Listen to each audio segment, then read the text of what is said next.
All right, welcome back, everyone. So, quite a bit to talk about. Interesting story. So, the Taliban right now is trying to appeal to the United States. They want to be recognized by the United States because, of course, we still recognize the Taliban as a terrorist organization. And as part of their appeal to be recognized by the United States, they've decided to hold Americans hostage. I don't think they know how this stuff works. Maybe it's a step-by-step process, but currently they're holding Americans hostage at the airport in Afghanistan, and there are Republican lawmakers currently criticizing them for this, and we'll see what happens with it. I'll be going into what the situation is, talking about the details on that. Also, the Biden administration is now talking about future pandemics, and they're dedicating $65 billion in funding in order to prepare the United States for future potential pandemics. This is going to be interesting, though, in a few different ways, because if you remember the whole gain of function research argument, a lot of that was preparing for future pandemics. And of course, gain of function research and the types of research being done at the Wuhan Institute of Virology is very much in line with that. But not all of it's going to be, vaccine, virus research type stuff. They have other programs as well. I'll be explaining what these other programs are and how this whole thing is going to roll out, it seems. That said, folks, always a pleasure being here with y'all. And good seeing y'all here. This is from JD Broke. He said, future lockdowns. Very, very possible. We'll have to see how they decide to roll it out.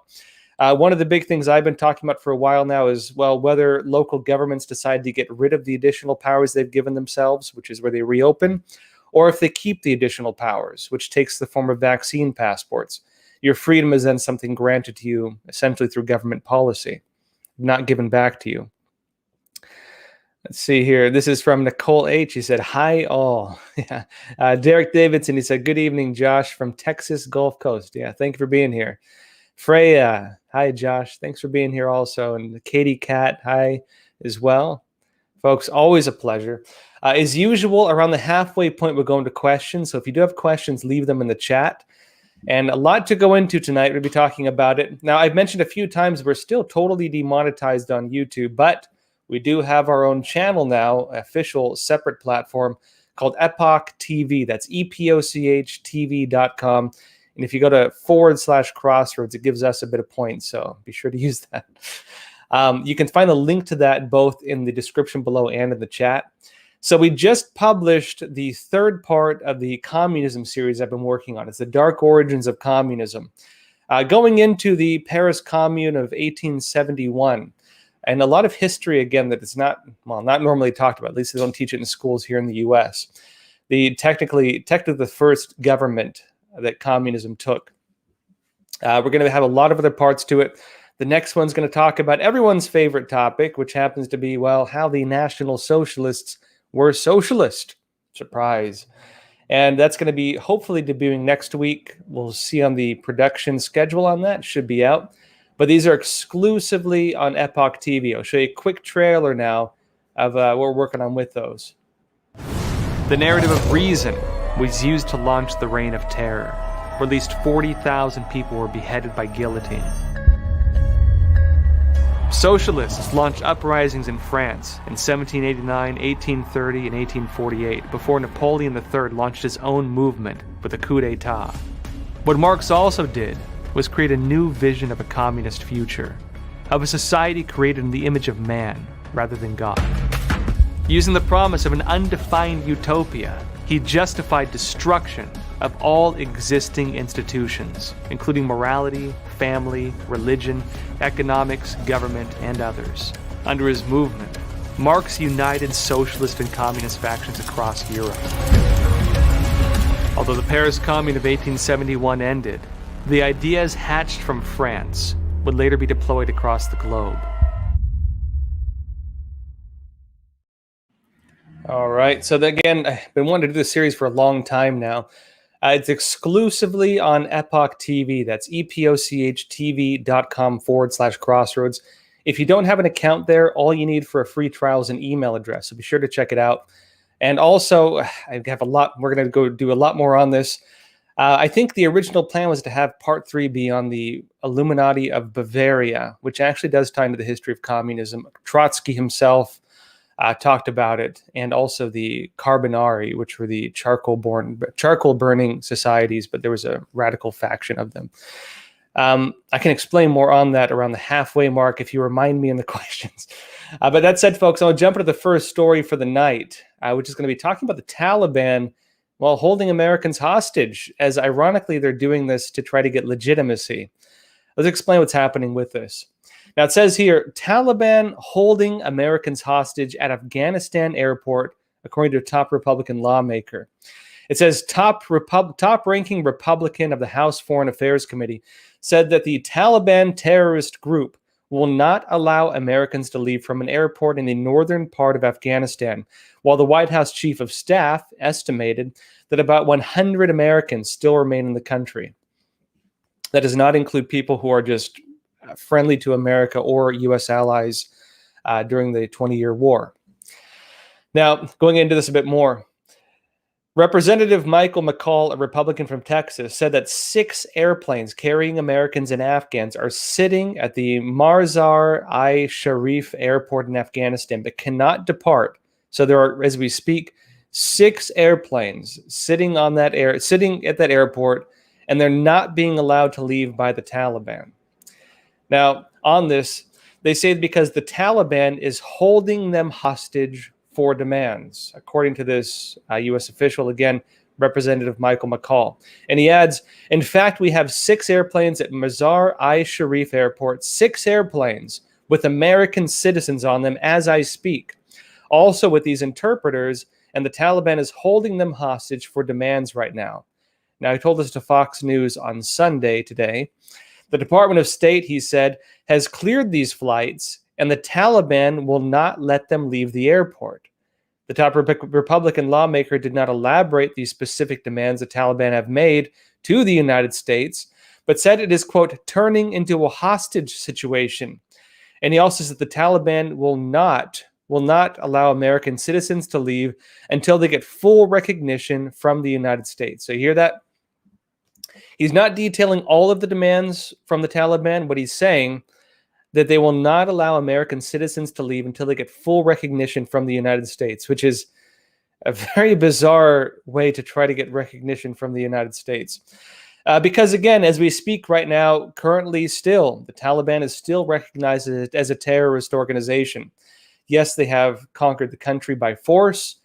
Some interesting details on this include the transcript and discussion, but the transcript of it of Joe Biden and the Afghan president Karzai just before all this happened, where in the transcript that was published actually across mainstream media, they actually talk about Karzai was saying that the Pakistan government was doing the logistics for this and was helping the Taliban plan the takeover, meaning this was very likely not just a grassroots takeover. Now, the Taliban, a terrorist organization, is also partnering with the Chinese Communist Party, and as part of their bid for legitimacy, because they want to be now recognized as an official government, this terrorist organization has now taken 6 airplanes hostage, according to this lawmaker, and they're not allowing them to, flee the country until the U.S. recognizes the Taliban. We'll have to see whether this works out, because typically taking people hostage is not the best way to prove you're not a terrorist. But let's go a bit more into it. And he continues saying, this is McCall again. He says, well, they are not clearing airplanes to depart. They've sat at the airport for the last couple days, these planes, and they're not allowed to leave. And he adds, we know the reason why is because the Taliban want something in exchange. Very bizarre story, folks. Now, I'm going to be going a bit more into Afghanistan, especially something interesting is happening right now, which is there's an insurgency again in Afghanistan. There are groups now fighting back against the Taliban. The Taliban claims that they're making grounds against them. The group fighting the Taliban actually says that they're kind of winning the fight. I'll be explaining that in just a minute. First, though, folks, I mentioned we are demonetized, but luckily we do have sponsors. And tonight's episode is brought to you by Secure. Now, there's been over 155 million Americans affected by data leaks in 2020. The average American had their personal data stolen about 4 times over 2020, which means most of you and I probably had someone steal our data online at least 4 times. It says people get anxious because they can't protect their online data and security, but now there's a new email and messenger app called Secure. That's Secur. They can give privacy and security for sending emails and messages. Secure's server and data center are hosted in Switzerland, and this is important because Switzerland has the strictest data privacy laws in the world. Secure is also the only private and secure messaging app and email app that doesn't rely on big tech companies like Amazon, Google, or Microsoft becoming increasingly important. But it also means this company, Secure, is not subject to the Cloud Act, which, if you're using US-based technology, you're subject to the Cloud Act. It means your data can be taken by the government in some regards. Now, Secure does not ask for your phone number. It does not mine your data or upload your contacts like all other applications of this nature do. Secure Messenger functions by adding people you know and adding their secure number. And you can still chat with users who don't have Secure just by sending them an invite. So in this way, you're protected from hackers getting into your phone, at least with this app. And you also have full privacy on the app. It's only $5 for the messenger and $10 if you want the email and messenger package. You can visit secure.com, that's Sekur.com today, for a free 7-day trial. And if you're interested in signing up, you can use the promo code Joshua to get 25% off. And so big thanks out to Secure for sponsoring tonight's episode. Now let's go a bit more on what's happening with the Taliban. Then I want to go into a bit of what's happening with this Biden plan for future pandemics. They're talking about post-COVID type pandemics and the preparations they're making for that. $65 billion, folks, dedicated to this already. Let's go into it, but first talk about the Afghanistan Taliban fight currently taking place. It says here, Afghan resistance forces say they've captured hundreds of Taliban amid conflicting reports. And so different claims coming up from this area. Taliban says that they're the ones winning. The resistance forces say that they're the ones winning. We'll go into it a bit. It says the Taliban said Sunday it has entered the final holdout region amid reports of heavy fighting. Although anti-Taliban resistance groups denied their claims and said that numerous Taliban terrorists were captured. Opposition groups in the Panjshir Valley, led by the son of a former anti-Soviet fighter, have been holding out since the fall of Kabul about 3 weeks ago to the Taliban. It says Taliban spokesman Bilal Karimi wrote on Twitter, and they still have their Twitter account, unlike Trump. The Taliban spokesperson wrote on Twitter that the police headquarters and district center of Ruqa, adjacent to the provincial capital of Bazarak, was captured. Opposition forces have suffered significant casualties, and large numbers of prisoners, weapons, and ammunition were captured, he added. Now, this is, again, according to the Taliban. Now, in a Twitter post on Saturday, the Taliban spokesperson also posted a video that allegedly showed the Taliban entering that region, claiming that the honorable and dignified people of Panjshir are completely free from the dirty grip of the warring and spy circle of foreigners. Now, the Epoch Times is not able to verify the authenticity of that video. Again, this is a Taliban claim. But Fahim Dashti, a spokesman for the opposition group, the one fighting the Taliban, which is called the National Resistance Front of Afghanistan, told Reuters that the Taliban is spreading propaganda and trying to spread disinformation. And he said, the resistance forces are ready to continue their defense against any form of aggression. Now, this is important on a few different fronts. One being, well, the Afghan war, even though the U.S. is out, the Afghan war is not over. And it'll be interesting to see how they try to frame the difference between ISIS, this National Resistance Front of Afghanistan, which is this new anti-Taliban fighting group. It does not seem to be yet being called a terrorist organization, even though they are fighting the Taliban. The Taliban's a terrorist organization, but again, they're the government now, technically. It'll be interesting to watch how this plays out. And also, as the Chinese Communist Party gets involved in the region, another interesting point in this is going to be that if Karzai's claim, again, I guess kind of still president of Afghanistan, president in exile, Karzai, if his claim is actually correct in his transcript his transcript discussion with Biden, claiming that Pakistan was actually involved in the Taliban takeover, which Pakistan does deny. But if that's true, that's going to be interesting as well, because Pakistan, remember, the Taliban was operating across country lines. Many of the Taliban are Pashtun, and the Pashtun tribal region goes into Pakistan. Again, that was also where bin Laden was, if you remember, actually right outside the major Pakistani military base, which did raise a lot of questions around why bin Laden was at the Afghan military base just outside of it. But this is going to be very interesting getting into this, because basically, if Pakistan was working as kind of the regrouping area for the Taliban, you now have this other group, the National Resistance Front of Afghanistan. Where are they going to be based? As they're with, let's say, foreign influence assisting them. It is possible, if the U.S. does not recognize the Taliban, that the U.S. could back this group instead, and especially if the Taliban does decide to lean more towards the Chinese Communist Party.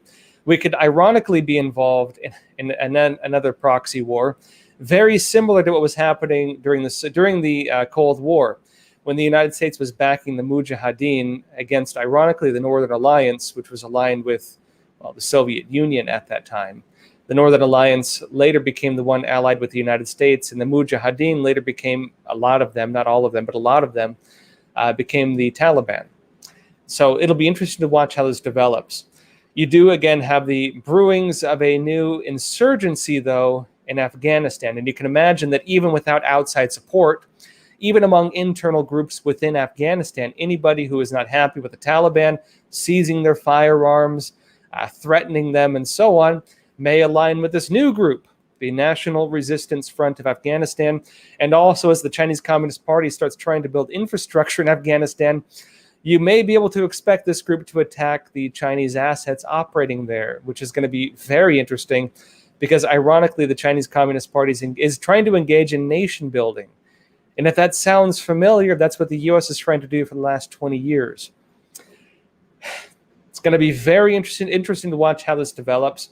This is just the beginning stage of all this, but we'll be getting into it more as more stories come out. I'll keep you all updated on it. Now, that said, I want to get into what's happening with Biden's plan for future pandemics, because this happened, but it wasn't really discussed that widely. I didn't really see a whole lot of discussions on this. The tea today, by the way, good old-fashioned ginseng tea, personal favorite of mine.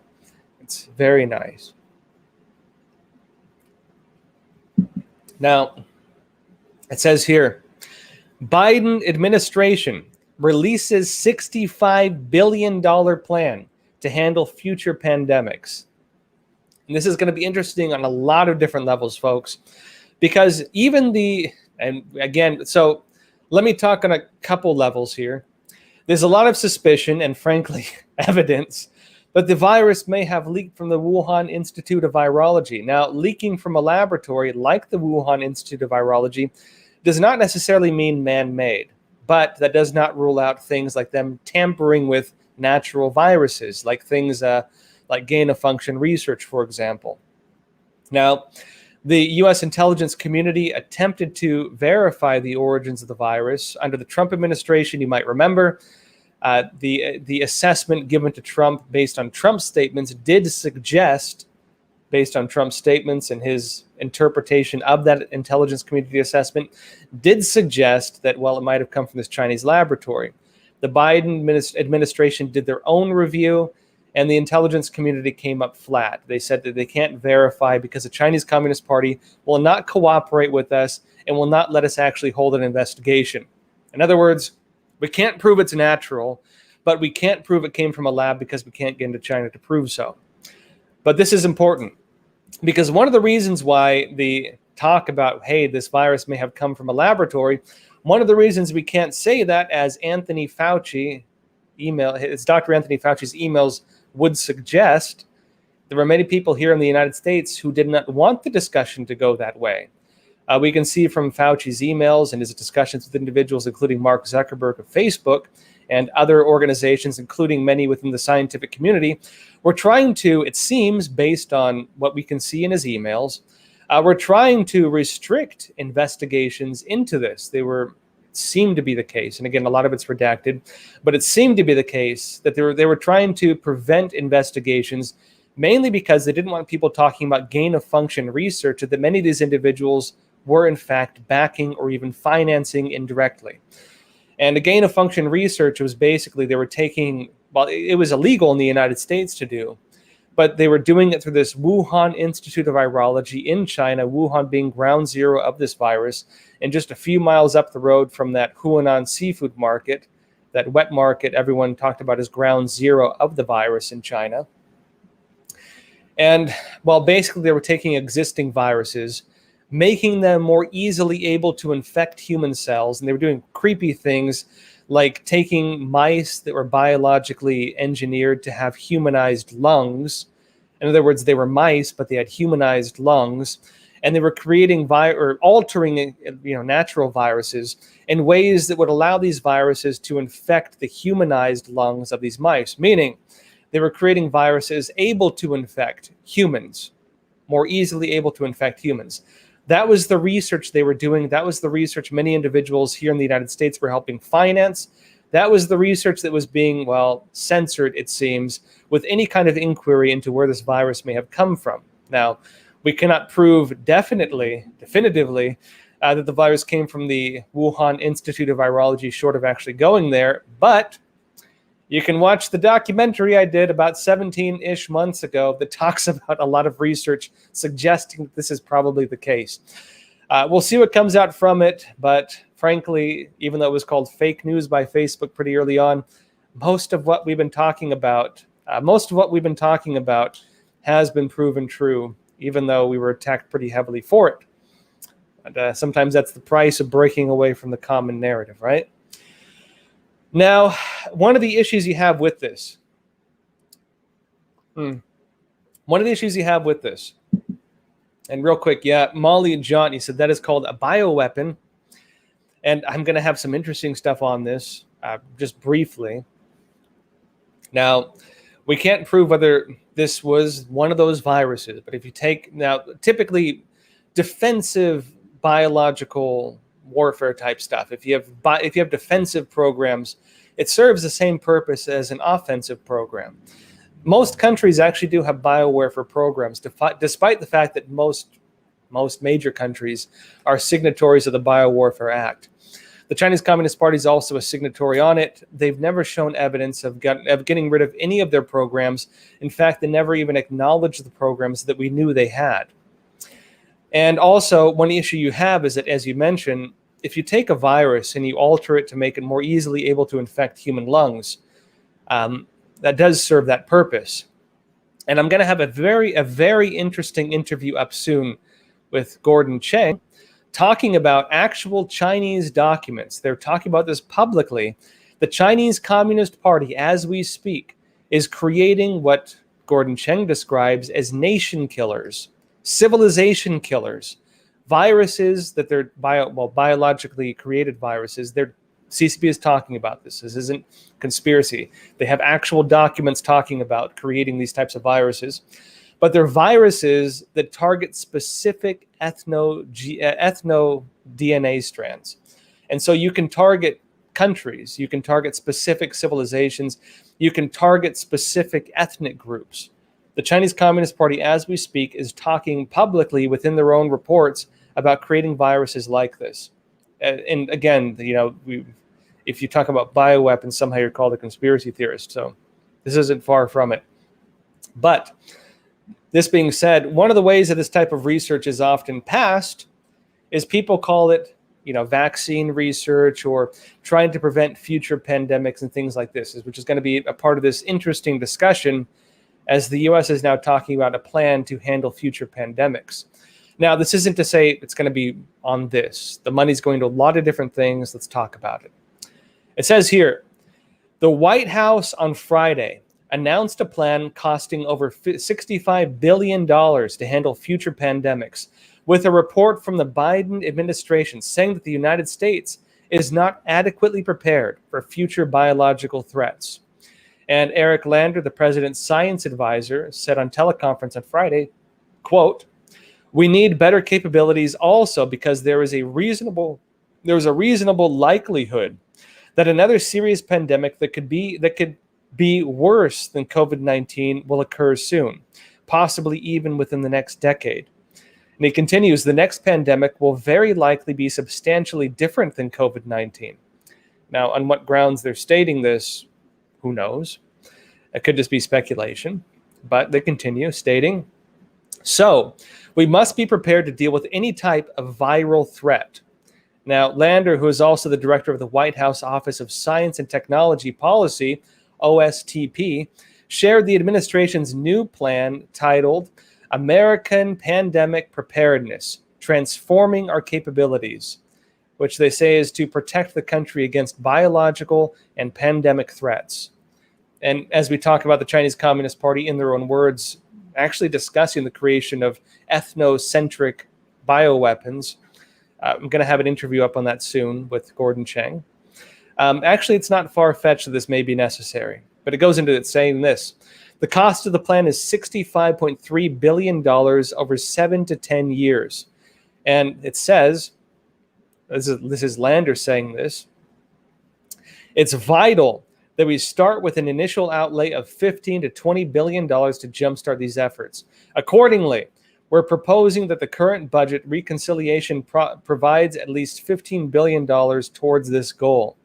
The plan calls for a centralized mission control office that acts as a single unified program management unit to oversee the plan. So they're going to be creating a mission control office to see the plan of dealing with what they call future pandemics, which we'll see what role that plays if there ever is a pandemic. The office is intended to draw on expertise from multiple federal agencies at the Department of Health and Human Services, the HHS, as well as other departments such as Defense, in other words, the military, Energy, Veterans Affairs, interesting Veterans Affairs is on there. Discussions continue also about what federal entities should house mission control. In other words, which U.S. department should actually have this mission control office basically running this whole plan. Now, Lander said this as well, and according to the Biden administration's 27-page plan, the investments going over the report itself, they include those in critical scientific goal areas, and these include vaccines, therapeutics, diagnostics, and early warnings, as well as associated investments in strengthening disease surveillance, health systems, surge capacity, personal protective equipment, PPE, innovation, biosafety, and biosecurity, regulatory capacity, and global pandemic preparedness.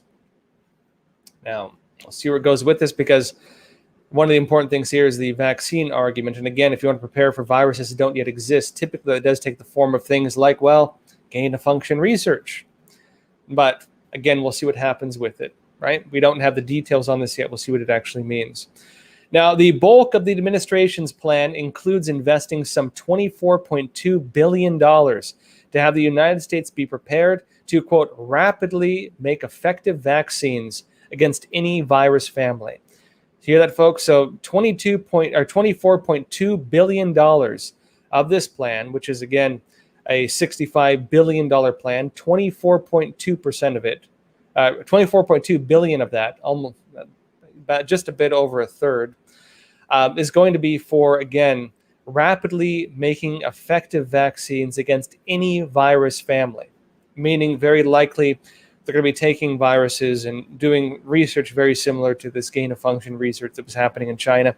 Maybe not gain-of-function directly because that's illegal in the United States currently, which is why they were financing it in China. But we'll see what happens with this because who knows what will happen. Now, it says the effort would include vaccine design and testing, development, and distribution. So they're suggesting that an even worse virus may appear soon.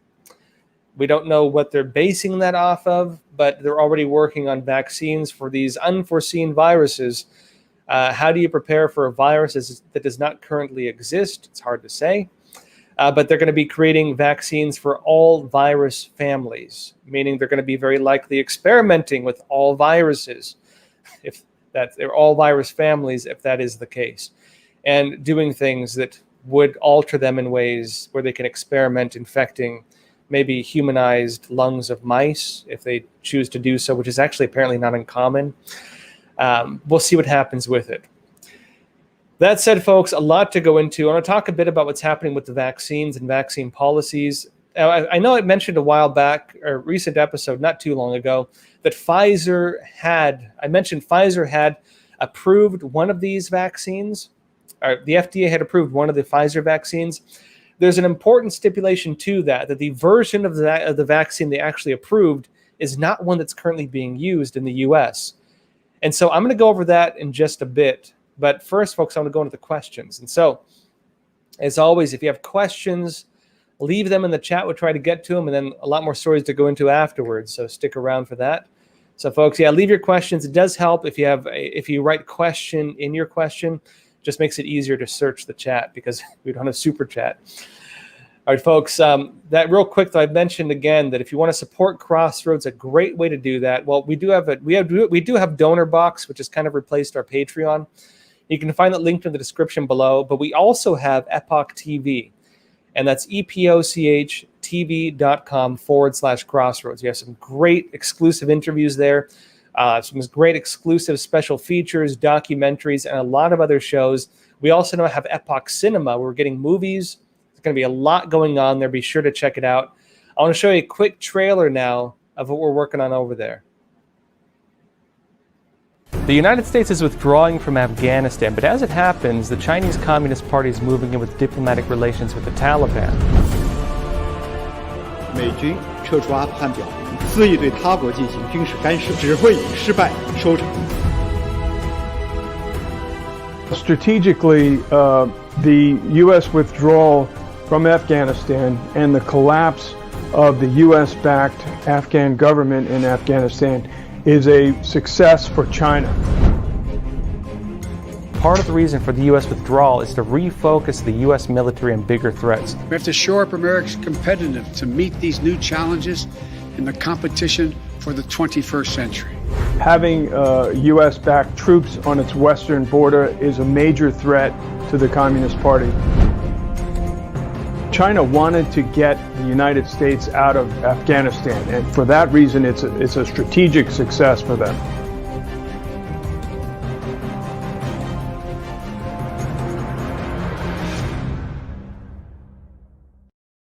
All right, so that's our exclusive interview with Bill Gertz. You can find that on Epoch TV. We also have a good chunk of it on YouTube if you want to watch it here, but it does help us if you check out Epoch TV. And again, folks, if you want to support Crossroads, it's a great way to do so. If you want to go the extra mile, please tell a friend or family member about Epoch TV. And again, that's epochtv.com/Crossroads. All right, folks, that said, we have a lot of other programs there too as well. A lot of other shows you can check out. That said, folks, let's jump into the questions. So let's see. First up tonight is from Cameron Bacon, and always good seeing you here. It says, Josh, I'm in Washington State, which has been slated permanently blue. There is plenary evidence to suggest massive fraud/interference. If most state officials are assumed corrupt, what's the likelihood that people can initiate a full forensic audit? Well, this is the problem you have in any country that has fraud at that level.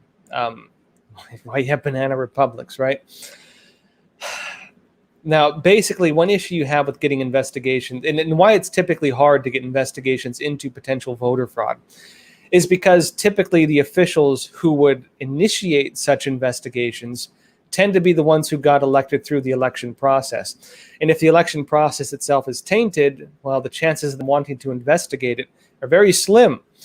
That said, you could pull a California. To our California friends, I have seen that you have seemed to be peaceably removing your governor from office. Similar things happening here in New York with Newsom. Similar things happening here with Cuomo, but we'll have to see what happens with it. Beyond that, if your local officials don't initiate it, it's hard to do anything. But you can pressure your local officials if you believe that there needs to be an investigation. A lot of times, government action takes place through people sending them letters, making phone calls, and really putting pressure on them. You do typically find that the left is a lot more aggressive with things like this. But again, we'll have to see. I would say that current politics and the way that things are shifting, especially with the whole Trump effect on the conservative and Republican parties, the Trump effect is making Republicans and conservatives, and I'd say most Republicans are just conservatives, not necessarily partisan Republicans. It is making a lot of people think more on a grassroots level. And so, yeah, you can make phone calls, get in touch with them, try to press them if you want an investigation, make phone calls, send them letters, tell them what you think with it. Another question here is from Lisa McGrath. You said, Josh, do you see the fall of Afghanistan relates to the Belt and Road Initiative? Absolutely. Frankly, I think the Chinese Communist Party very likely had a very heavy hand in this. At the very least, the way that the Taliban is getting legitimacy is through the Chinese Communist Party. Without the Chinese Communist Party and without foreign backing, the Taliban would have very little going for it. And right now, as we speak, the Taliban is calling China its main partner. They're calling China their main financer in addition to this. And the Taliban wouldn't be able to do a whole lot without the Chinese Communist Party right now, frankly. If, as Karzai, the kind of government in exile or president in exile of Afghanistan is saying, if he's right in claiming that Pakistan had a huge part to play in the Afghan takeover or the Taliban takeover as well, including, he said, with logistics and even bringing troops in, he claimed, who did appear to be Taliban fighters. Pakistan does deny the allegations. It's very likely, too, that China may have had a hand in that because Pakistan is very closely aligned to the Chinese Communist Party. And India has often makes accusations against the Chinese Communist Party, basically saying that the Chinese Communist Party is using Pakistan to put proxy pressure on India. So we do know that the CCP, the Chinese Communist Party, does tend to use Pakistan as a way to pressure other countries nearby through proxy, whether it be the potential of them having armed or helped the Taliban during the Afghan war against the United States, or whether it's, for example, pushing for attacks in India, such as the Mumbai terror attacks and other things that did involve terrorists from Pakistan. That said, we'll have to see. When it comes to the CCP's current role in that area, it's going to be pretty dicey. That said, we're going to have on your question, we're going to have a big discussion on this coming Wednesday. We're going to have a live Q&A with 3 top experts on the Chinese Communist Party and, security issues. So be sure to tune in for that. That's going to be 7:30 p.m. Eastern time, and it's going to be here on Crossroads. It's going to be an extra episode. That said as well, I think I did mention that I'm going to be traveling pretty soon. Crossroads won an award. It's going to be at a Christian film festival in Texas. So I'll be traveling there, and I'll be doing the Wednesday night live Q&A.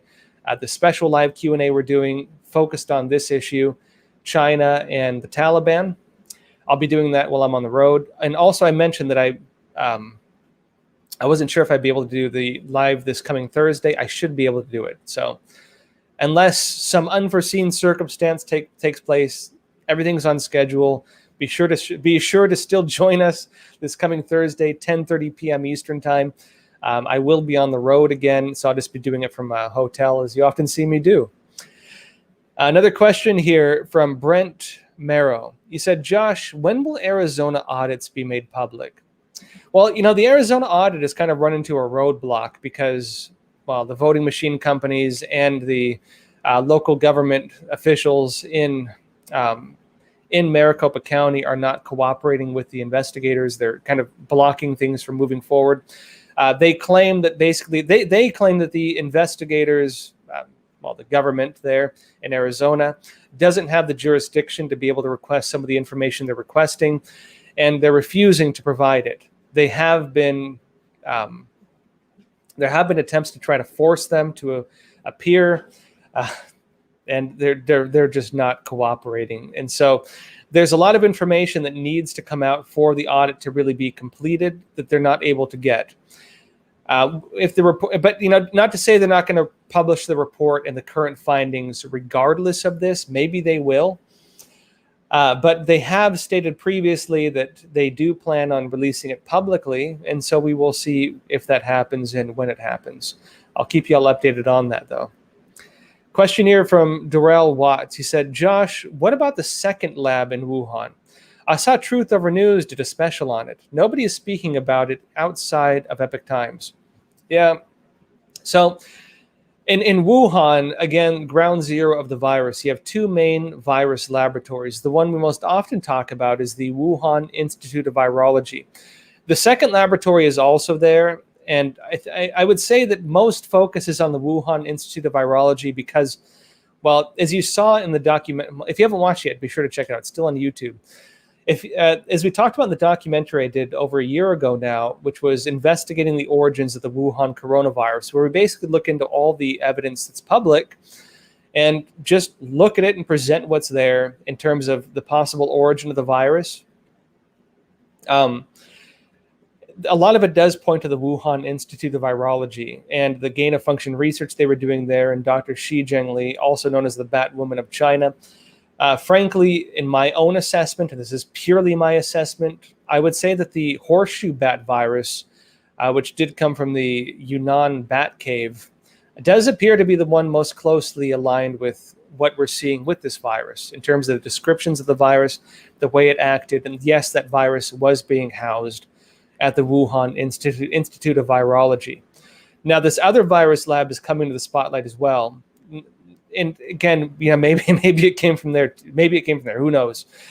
We can't say for sure in any way.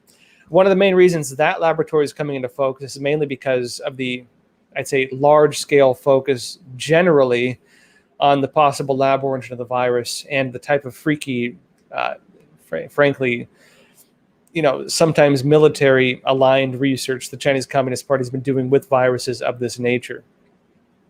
And again, most of the evidence is also pointed to the Wuhan Institute of Virology because of the way they scrubbed information and because of the foreign involvement in foreign financing, which was also scrubbed from the website, which Dr. Anthony Fauci was seeming to be discussing in his emails. And again, a lot of it's redacted, seeming to be discussing preventing investigations into. Now, that said, another big thing with the Wuhan Institute of Virology also is that there was a researcher there who was the suspected patient zero. It was a girl who was an intern, I believe, there. And the evidence suggests, the strongest evidence does suggest that she may have been infected there. There were reports showing that, well, there was some kind of incident at that laboratory, and that one of the researchers may have been, well, some of them, at least they were exposed to things. They were even showing images online of them having been bitten by bats and having been exposed to urine or fecal matter from the bats, which did raise concerns of cross-contamination and so on. The suspected patient zero was one of the young girls working there. And despite all the reports on her, they never really showed anything proving that she left the laboratory or wasn't there. In fact, the Wuhan Institute of Virology even deleted her from their website, meaning they kind of, well, they did. They erased her history. They disappeared her. And this type of strange behavior does raise a lot of questions. Also, after the virus leaked, what does the CCP do? The CCP has the head of its biowarfare department of its military take over that laboratory. And this is generally why the focus is on the Wuhan Institute of Virology and not the other lab. But not to say the other lab doesn't have things we shouldn't look into as well. Another question here is from Shiloh. You said, Josh, has the lawyer of the January 6th defendants who are being held in jail gone missing? Yes, there were reports of that. So the trial of many of the defendants of the January 6th Great Capitol Walkthrough is not able to move forward because the lawyer who was representing a lot of them, I want to say 11 or more. I believe it was over 11, but I can't remember the exact number. The lawyer for them has disappeared. Now, there's been different reports on where the lawyer has gone. I have not yet seen reports saying the lawyer has reappeared. I read this article just a few days ago. But the reports suggest that there's some speculation that the lawyer might have gotten COVID-19, the CCP virus. It's not clear. But this lawyer he disappeared. And things aren't able to move forward with the trials because of this. I haven't seen updates on it yet, but I will keep you updated if I do see an update on it. Another question here from Spark and Clark. you said, is the appearance of Biden being against war, a false flag so he can persecute Americans, but be called the anti-war president. Hard to say. I mean, hard to say what his intentions are. Okay, a few sides to this. On one side, the U.S. military is kind of refocused internally, and they're talking a lot more about domestic terror threats, as they call them, and the de-radicalization they claim of the U.S. military. You have many news organizations like Vice criticizing the U.S. Marine Corps, claiming it's a hotbed for white nationalism, which is very bizarre. And they published this thing right after U.S. Marines were killed in Afghanistan in a suicide bombing. They're talking about all these gender programs and gender trainings and basically critical theory type things and critical race theory type things within the military. They're doing this with our military right now. In other words, a lot of the focus when it comes from the leadership of the Department of Defense doesn't seem to be focused as much on external threats as much as it is on focusing on this weird internal purge of the U.S. military itself. This began, of course, soon after Biden took office, and they surrounded the White House and the U.S. Capitol building with a large fence with barbed wire and thousands of National Guardsmen. Very strange behavior. And then reports emerged that Biden and his administration were concerned about some of the National Guards guarding the White House and the Capitol building could have been radicalized by Trump. And Trumpism and, well, the support of the commander-in-chief, as he was for 4 years, which the military has to support him. In fact, if officers criticize the commander-in-chief, they can be dismissed from they can be dismissed from the military, as Obama often did. They have to support the president. And of course, many people within our armed services did support Trump, and Trumpism was a thing, as they call it. But of course, he was the president of the United States and still the head technically of one of the two major parties in the United States. This focus on de-radicalization was closely tied to this narrative of going against the Trump effect. And if it is, in fact, a de-radicalization movement running under that banner at least, but in reality, targeting anybody who supports one of the two major parties in the United States, that's a very different thing from an actual de-radicalization movement. The full details of how they're doing this and how they're branding it are not clear. But we do know from the public organizations, Facebook, Twitter, and other social media platforms that have kind of created the designations of what they consider to be radical views or people who should be deplatformed, it does tend to go along partisan lines. And if these organizations are working very closely to inform the government on people or risks of radicalization, it does appear to be more of a political issue than it does to be actual white nationalism or anything like this, which does raise concerns about, frankly, the real nature of this kind of move that they're making, the U.S. Department of Defense. That said, when Biden pulled the U.S. troops out of Afghanistan, the reasoning he gave, and if this is the reason, it may actually be good, although, frankly, my opinion, I guess, I do think we should have at least supported the Afghan government to fend off the Taliban and continue to support them with, for example, airstrikes. One of the reasons why a lot of Afghan army officials claimed that they couldn't fight the Taliban was because the U.S. stopped providing that support. And frankly, it would have been pretty easy to provide that support, as essentially a bunch of guys in pickup trucks rolled through and were out in the open, overtaking Afghanistan. Launching a few airstrikes against those pickup trucks as they rolled down those roads would not have been difficult, but the U.S. was not providing that type of support during that time. Now, the reason Biden gave for not staying in Afghanistan, the reason he gave for pulling out, was because he said he wanted to refocus the United States towards large-scale threats, being mainly Russia and the Chinese Communist Party, and mainly the Chinese Communist Party. If that was the reason for it, that may be a good thing, because the CCP has been historically trying to keep us busy in the war on terror. And as I mentioned in their own admissions, they've been talking about keeping the U.S. involved in 4 separate wars. Not to say we shouldn't support allies, especially if we've invested 20 years in nation building, my opinion. but refocusing the U.S. to focus more heavily on the Chinese Communist Party and, frankly, the large-scale threats of unconventional warfare they've been waging, unrestricted warfare, it would be a good move. But again, it's unclear where that's going. It's unclear what the strategy is. And frankly, one of Trump's statements, and it may be a good one, is that it's not always a good idea to make public your strategy because other countries can simply take it and maneuver around it. We don't know what he's doing. We don't know what the focus on China is. We don't know what the strategy against China is. And frankly, based on public reporting and based on all these things, it does seem to be the case that a lot more focus is being placed on internal investigations and ideological purges within our own military.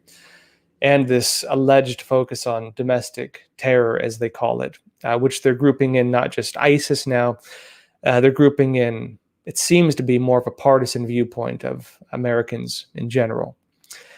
All right, last question, then we'll go into some more stories. This is from Not My Halo.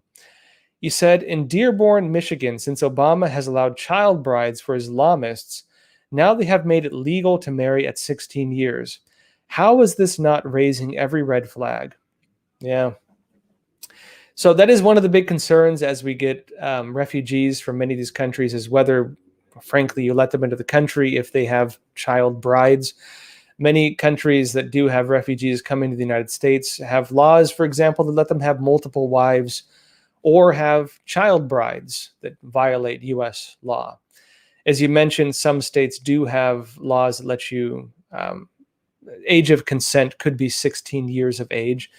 That is the case in many states in the U.S., actually, not just Michigan, as you put it. But again, they are changing the laws to accommodate this. It is one of the issues you have as you get refugees from countries that do have laws like this. You do have also, it does bring up some funny issues. I know with Egypt and some countries like this, where they do allow men to marry multiple wives. If you want to immigrate to the U.S., you have one wife, and so they have to leave one behind, which violates their religion typically because they have to treat their wives equally. Now, changing U.S. laws to accommodate things that go against American values, I'm personally not very in favor of that. At the same time, it's my opinion, right? You do have this happening in the United States, and this is happening in some states. And yes, as they try to bring in more people, you can see that this is one of the big issues you have with not legal immigration, but large-scale immigration of this nature, and frankly, illegal immigration. There's always the question of whether people coming in assimilate to the culture or whether they change the culture. Assimilation to a culture typically is, well, a good thing, because if people leave a culture to enter a new one, they're typically leaving their culture for a certain reason, because something went wrong there. And they want to immigrate to another country, hopefully because they don't want to change that country, but because they recognize the country has values and services and prosperity that they believe can benefit them. America is an interesting country because typically we've always been a country of multiple beliefs. I mean, you go back to the time of the founding fathers, and typically a place also where you had people from all over the world coming. The American idea was more around liberty and protections on liberty and the nature of our government and the story of America that informs the character of Americans. You start changing that, and then you're getting seems to be the movement now, which is remaking America in a new, more totalitarian image. And the current move really seems to be to tear down the Constitution and tear down America and tear down our history. And they're not really stating what will be there to replace it, which is going to be, I think, a concern. It's going to be a concern as I think it's a concern already, but frankly, it's going to be a concern for the next generations as a new generation is raised with this hatred, frankly, of our culture, of our traditions, and of what we stand for. We don't yet see the effects of the ideologies we're now spreading through our schools, through our government, and through our media. We don't yet see the effects these are going to have. All right, folks, that said, as always, a lot more to go into. Let's go into another story here. I want to get through one more before the night's up, because there's always so much to talk about, and frankly, an hour doesn't seem to be enough sometimes. But I want to talk about this FDA approval of this vaccine, because you might have seen reports talk about that, how the FDA did approve one of these vaccines, but there's some stipulations to this. The vaccine they approved is not available in the United States. In other words, as they're rolling out these vaccines in the United States and people say, well, the FDA has approved it, the FDA has not approved the ones that are currently being given to people. Let's explain this. It says here, the first COVID-19 vaccine approved for use in the United States is not available yet, and it's unclear when the first doses will be ready for administration. The Food and Drug Administration, the FDA, on August 23rd, they approved a vaccine from Pfizer and its German partner, BioNTech. But at the same time, drug regulators extended emergency use authorization for existing doses of the vaccine. The FDA and the Centers for Disease Control and Prevention, the CDC, declined to answer or did not respond to questions about when the approved vaccine, which is called Comirnaty. I might be saying this wrong. You folks help me out with this stuff. They're not responding to questions about when this vaccine is going to be available. Pfizer also did not answer directly when asked about BioNTech. When asked, and BioNTech did not return. BioNTech did not return an inquiry, and so basically, FDA, Centers for Disease Control, are not answering at all about it. Pfizer is not responding directly, and BioNTech is not returning anything on the inquiry. But health officials from states across the United States confirmed to the Epoch Times that they do not have any of these doses of this one that was actually FDA approved. In other words, again, folks, you heard that this vaccine was FDA approved. The one that was FDA approved is not the one you're being given. That is not the one you're getting. At least according to, again, all these medical workers across the U.S. who we've contacted. And also, again, the companies ironically behind it are not responding to questions. You would think that it's a bizarre jump in logic that you would expect these companies to want to reassure Americans about the safety of these vaccines. You would expect them to respond to questions. You'd expect the FDA and the Centers for Disease Control to respond to it, and they're not. Why are they doing that if they're trying to reassure Americans right now? But they are. The health officials are saying that the FDA-approved version they're not expected anytime soon in terms of actual availability. Now, one of the spokesmen for Arizona Department of Health Services told the Epoch Times in an email that these doses, the one that was actually approved, are not yet in circulation in the U.S.